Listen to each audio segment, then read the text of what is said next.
Hi guys, Raju this side. Welcome back to my channel. तो चलिए देखते हैं कि हमारे इंडेक्स निफ्टी, बैंक निफ्टी में कल के दिन क्या मोमेंटम हो सकता है और हम क्या ट्रेड कर सकते हैं।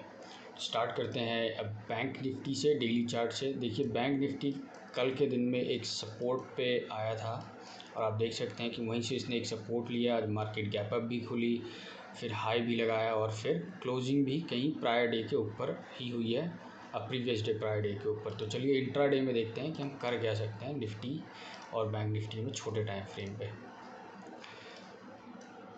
देखिए, सबसे पहले स्टार्ट करते हैं थोड़े बड़े टाइम फ्रेम से, जिसमें इसकी बिग पिक्चर से थोड़ा सा। यहाँ से आप देखेंगे तो प्राइस क्लियरली एक डाउन ट्रेंड में है और फिलहाल प्राइस ने एक सपोर्ट लिया है और आज प्राइस जो है थोड़ी सी वॉलेटाइल थी गैप अप खुलने के कारण। तो देखते हैं कि कल के दिन में गैप अप, गैप डाउन और साइडवेज के केस में हमारे को क्या लेवल्स मिल सकते हैं ट्रेड करने को।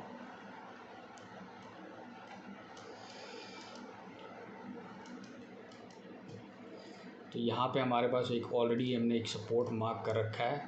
ये हमारे पास एक नियरेस्ट रेजिस्टेंस है, इसको भी हम मार्क कर लेते हैं अभी।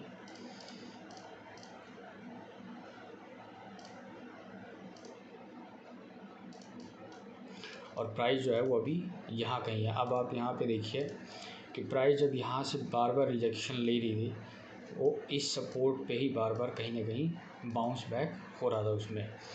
फिर क्या हुआ, यहाँ से एक फ्लैग एंड पोल बना, ओवरनाइट गैप डाउन खुला और फिर प्राइस ने यहाँ से सपोर्ट लिया।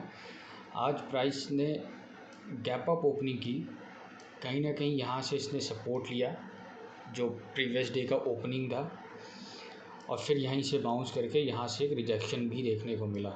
तो ये हमारे लिए एक जोन हो जाता है, इसको हम मार्क कर लेते हैं यहाँ पे। तो हमारे लिए ये जो है ये एक जोन है अभी, ये और ये यहाँ पे ये एक जोन है, ठीक है।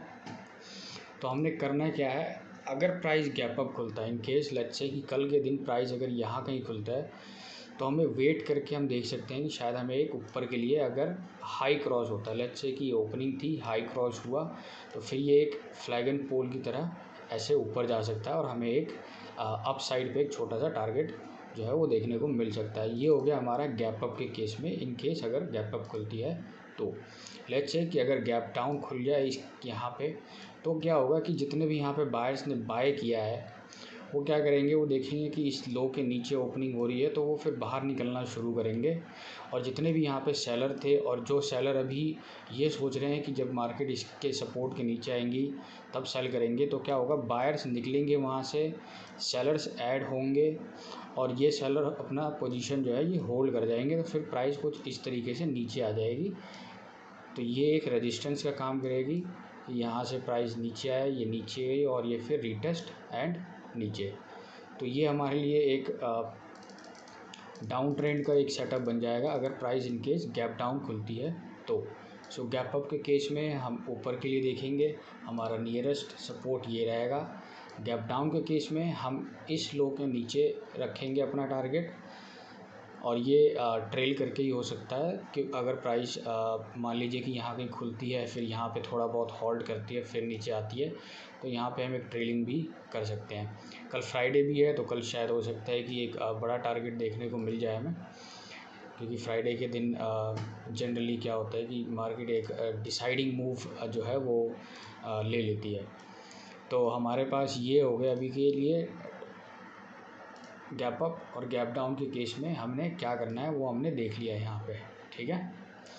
नाउ इन केस अगर मार्केट जो है फ्लैट खुलती है, लेट्स से कि इसी जोन में कहीं खुल जाती है, तो क्या होगा कि मेरे लिए वो फिर नॉन ट्रेंडिंग डे हो जाएगा। जब तक इस जोन में है तब तक मेरे लिए वो एक नॉन ट्रेंडिंग डे हो जाएगा, क्योंकि यहाँ पे न बायर्स को पैसा मिलेगा न सेलर्स को। मार्केट बार बार कभी नीचे आएगी, ऊपर जाएगी, कभी नीचे आएगी, फिर ऊपर जाके फिर नीचे आ जाएगी।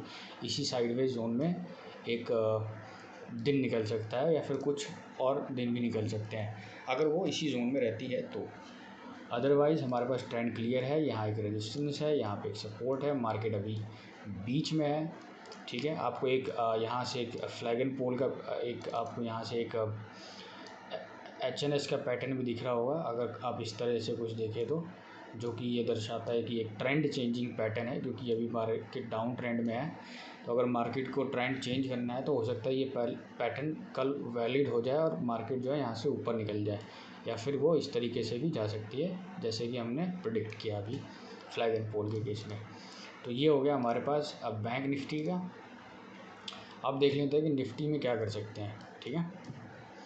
तो अगर किसी को ये लेवल्स मार्क करने हैं तो मैं एक बार फिर से वो लेवल्स जो है वो लगा देता हूँ यहाँ पे, कि ये हमारे पास एक सपोर्ट है, यहाँ सपोर्ट है, और यहाँ पे हमारे पास एक रेजिस्टेंस है, और ये हमारे पास एक छोटा सा जोन है बीच में यहाँ पे। तो ये हो जाएगा हमारे लिए नो ट्रेडिंग जोन यहाँ ऊपर के लिए, और यहाँ से हम नीचे के लिए देखेंगे। इट्स वेरी सिंपल, क्योंकि प्राइस देखिए जब कहीं इस तरीके से फॉर्मेशन होती है कि लेट्स से कि प्राइस यहाँ पे है और ये एक रेजिस्टेंस है, तो हमारी टेंडेंसी जो होती है वो होती है डाउन साइड को देखने के लिए, और जब एक प्राइस सपोर्ट पे पहुँचता है तो फिर हम अप साइड के लिए देखते हैं। पर जब प्राइस मिडल में होता है कहीं पे, तो हमें उसको ट्रेड ना करना ही ज़्यादा अच्छा होता है, अनलेस कि हमें क्लियर डायरेक्शन मिले। जैसे कि प्राइस अभी साइडवेज है, यहाँ से क्लियर डायरेक्शन मिलेगा तो फिर ये कुछ इस तरीके से हो जाएगा कि एक साइडवेज जोन बना, और फिर वो जिस साइड ब्रेक देगा उस साइड पे हम ट्रेड कर सकते हैं, ठीक है। तो ये हमारे लिए हो गया बैंक निफ्टी। अब देख लेते हैं निफ्टी में क्या कर सकते हैं। देखिए आज निफ्टी की एक्सपायरी थी बट कुछ खास हुआ नहीं, आज मार्केट जो है साइडवेज ही रह गया पूरा। अभी निफ्टी में भी देखेंगे तो हमारे लिए बिल्कुल सेम एग्जैक्ट वही चीज़ है यहाँ पे भी, कि यहाँ एक सपोर्ट है और यहाँ एक रेजिस्टेंस है अभी मार्केट के पास, और मार्केट जो है यहाँ पे अभी एक साइडवेज जोन में है, साइडवेज इसमें। देखिए कभी कभी जो एनालिसिस होती है हमारी मार्केट की वो बहुत सिंपल होती है, क्योंकि प्राइस एक्शन जिस तरीके से होता है हमें उसी तरीके से करना है। मैं ज़्यादातर चीज़ों को सिंपल ही रखता हूँ, ज़्यादा कॉम्प्लिकेटेड करके कि हमने 4 इंडिकेटर लगा दिए, 4 ट्रेंड लाइन खींच दिए, और ये सब से ना कोई फ़ायदा नहीं है। अगर आप प्राइस को जब तक समझेंगे नहीं कि प्राइस यहाँ से नीचे क्यों आया, या फिर प्राइस ने यहाँ से क्यों सपोर्ट लिया, या फिर यहाँ से क्या हो सकता है इसमें, तब तक फिर कोई फ़ायदा नहीं है। क्योंकि इंडिकेटर्स वगैरह जो होते हैं ये सब लैगिंग होती है, और ये सब डेरिवेटिव्स होते हैं जिस पे आप अगर ट्रेड करते हैं तो फेलियर के बहुत ज़्यादा चांसेस है in terms of taking trade and going for the target. क्योंकि कई बार हो सकता है कि मार्केट का जो आपका एक इंडिकेटर है वो कुछ इस तरीके से चल रहा हो नीचे ऊपर, बट प्राइस है कि शायद वो यहाँ से नीचे आ रहा हो, तो कई बार उल्टा भी हो सकता है, वाइस वर्सा दूसरी साइड से भी वो हो सकता है। तो मैं इंडिकेटर्स पे ज़्यादा रिलाई नहीं करता हूँ। जो लोग मुझे शुरू से फॉलो कर रहे हैं वो देखते होंगे कि मेरी एनालिसिस जो है काफ़ी सिंपल होती है और काफ़ी ज़्यादा चीज़ें नहीं होती है उसमें, क्योंकि मैं सिंपल बस प्राइस को देखता हूँ कि प्राइस ने क्या किया। क्योंकि प्राइस के चलने के लिए भी कुछ कंडीशंस होते हैं कि प्राइस अगर इतना मूव कर रहा है तो उसके बाद हम एक साइडवेज या फिर एक पुल बैक देख सकते हैं, फिर ऊपर अगर जा रहा है तो हमें क्या देखना चाहिए, अगर यहाँ पर रेजिस्टेंस है, सपोर्ट है, ये सब धीरे धीरे आपको पता चल जाएगा जैसे जैसे मैं वीडियोस बनाता रहूँगा।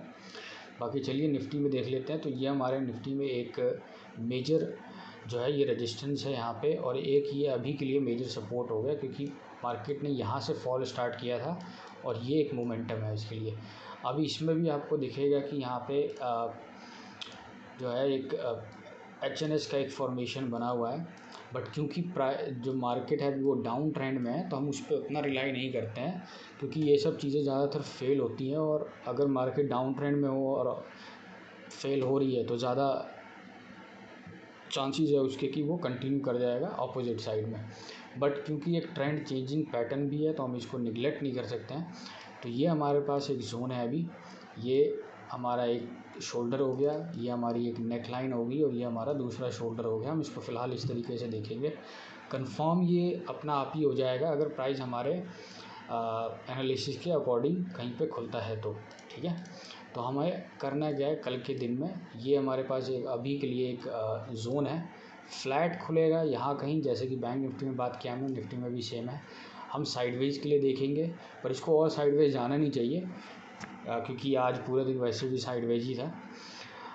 तो ये हमारे लिए एक रेजिस्टेंस और ये सपोर्ट का काम करेगी इन केस अगर यहाँ से ऊपर जाता है, तो हम सिंपल ऊपर के लिए ट्रेड करेंगे। हमें कुछ नहीं देखना है कि प्राइस नीचे जा रही थी या ऊपर जा रही थी यहाँ से, या गैप फिल हो जाएगा या कुछ भी नहीं, क्योंकि ये क्या हो गया, ये अभी एक जोन बन गया, ये खुद में एक ट्रेडिंग सेटअप बन चुका है। अभी यहाँ पे एक आप देख सकते हैं, ये एक ट्रेडिंग सेटअप बन चुका है अपने आप में ये। तो जिस साइड भी ये ब्रेक करेगा, ऊपर साइड अगर ब्रेक करता है गैप अप खुल के या फ्लैट खुल के, हम ऊपर की साइड में ट्रेड करेंगे। अगर नीचे की साइड वो करता है तो हम फिर नीचे के लिए जाएंगे। बट नीचे के लिए जाने के लिए मुझे थोड़ा सा और कंफर्मेशन की ज़रूरत पड़ेगी, लाइक कि नीचे अगर उसको जाना है तो क्या हो कि एक बड़ा गैप डाउन खुल जाए, जैसे कि मार्केट यहाँ पे है, और अगर इसको नीचे जाना है तो इस स्विंग के नीचे या यहाँ कहीं गैप डाउन खुल जाए, ठीक है, या फिर इसके नीचे गैप डाउन खुल जाए 450 के नीचे। उससे होगा क्या, देखिए यहाँ पे दो चीज़ें हो सकती हैं। इसके नीचे अगर गैप डाउन यहाँ पे कहीं खुलता है तो फिर क्या होगा कि यहाँ पे बार बार बायर्स ट्राई करेंगे, क्योंकि ये एक सपोर्ट का काम करेगी। जैसा आप लोग जानते हैं कि gap and they act as a support and resistance. तो अगर यहाँ भी कहीं खुलती है तो एक साइडवेज ही हो सकता है कि प्राइस यहाँ से नीचे आए, यहाँ गई, फिर यहाँ से एक साइडवेज हो सकता है, और फिर आने वाले दिन में पता चलेगा कि वो ऊपर है या फिर नीचे है, ठीक है। तो अभी के लिए मैं बैंक निफ्टी और में ये देख रहा हूँ कि अगर इसके ऊपर कहीं खुलता है तो मेरे लिए एक छोटा सा ट्रेड यहाँ पे बनेगा, which will be the directional trade, कि मेरे को एक सिंगल ट्रेड यहाँ तक मिल जाएगा। उसके बाद फिर मार्केट कहीं भी जाए वो हमें बाद में देखना है। हो सकता है यहाँ पे साइडवेज से कोई और ऊपर निकल जाए, या फिर हो सकता है यहाँ से फिर और दोबारा एक नीचे की तरफ हो जाए, ठीक है। तो ये एक सिंगल ट्रेड रहेगा हमारे लिए फ़िलहाल के लिए, अगर गैप ये फ्लैट खुलती है ऊपर के केस में। अगर बीच में कहीं खुलती है फ्लैट तो हमें साइडवेज ही रहना है जब तक इस जोन के अंदर है। इन केस अगर इसके नीचे कहीं पे है, लेट्स से कि यहाँ से यहाँ कहीं प्राइस खुलता है, यहाँ से जब रिजेक्शन लेगा उसके बाद हम एक छोटा सा ट्रेड ले सकते हैं। बट हमारा टारगेट जो होना चाहिए वो सिर्फ यहीं तक होना चाहिए, गैप तक, इससे ज़्यादा बड़ा होना नहीं चाहिए, क्योंकि फिर यहाँ पे क्या होगा कि सपोर्ट का काम करेगा, फिर प्राइस यहाँ कहीं चला जाएगा। ऑलरेडी टारगेट छोटा है, थोड़ा बहुत भी रिवर्सल होगा तो आपको 1:1 1:2 नहीं मिल पाएगा। तो अच्छा ये है कि अगर आप शॉर्ट साइड में ट्रेड ले रहे हैं रीटेस्ट पे, तो आप यहाँ पे बुक कर लें। अगर इन केस मार्केट दोबारा नीचे आती है या फिर इसको तोड़ के दोबारा रीटेस्ट करती है, तब आप यहाँ पे एक ट्रेड ले लें, क्योंकि इसको तोड़ना इतना ईजी नहीं होगा फ़िलहाल के लिए, जैसा कि प्राइस है यहाँ पे। तो आई होप कि बैंक निफ्टी में आपके जो क्वेश्चंस होंगे मेरे एनालिसिस को लेके वो समझ में आ रहे होंगे कि मैं क्या कह रहा हूँ। और आप देख सकते हैं यहाँ पे एक बार मैंने फिर से ड्रॉ कर दिया है, ऊपर नीचे एंड अगेन नीचे। अदरवाइज़ ये zone is a no trading zone. यहाँ कहीं खुलती है तो ये भी एक नो ट्रेडिंग जोन की तरह ही मैं समझूंगा इसको। तो ये हमारे पास निफ्टी के लेवल्स हो गए, और ये हो गए जी बैंक निफ्टी के, ठीक है। तो अगर इन केस आपको कोई क्वेश्चन है या फिर कुछ समझ में नहीं आ रहा है तो आप मुझसे कमेंट में कमेंट कर सकते हैं, ताकि मैं आपकी उसमें कोई हेल्प कर सकूं, अगर इन केस अगर आपको कोई क्वेश्चन होते हैं तो। अदर देन आप इस लेवल्स को समझ सकते हैं, देख सकते हैं, मार्क कर सकते हैं, कल ट्रैक कर सकते हैं मार्केट को ओपनिंग और क्लोज पे कि वो किस तरीके से रिएक्ट कर रहा है। फिर आप उस हिसाब से अपने अकॉर्डिंग जो है वो ट्रेड प्रैक्टिस कर सकते हैं, मैनेज कर सकते हैं। तो आई होप कि वीडियो आपको पसंद आई होगी। अगर वो पसंद आई है तो please like and subscribe. And मैं पिछले कुछ दिनों से वीडियोस बना नहीं रहा था, जस्ट बिकॉज़ कि मैं कहीं बाहर गया हुआ था और मैं अवेलेबल नहीं था इसीलिए।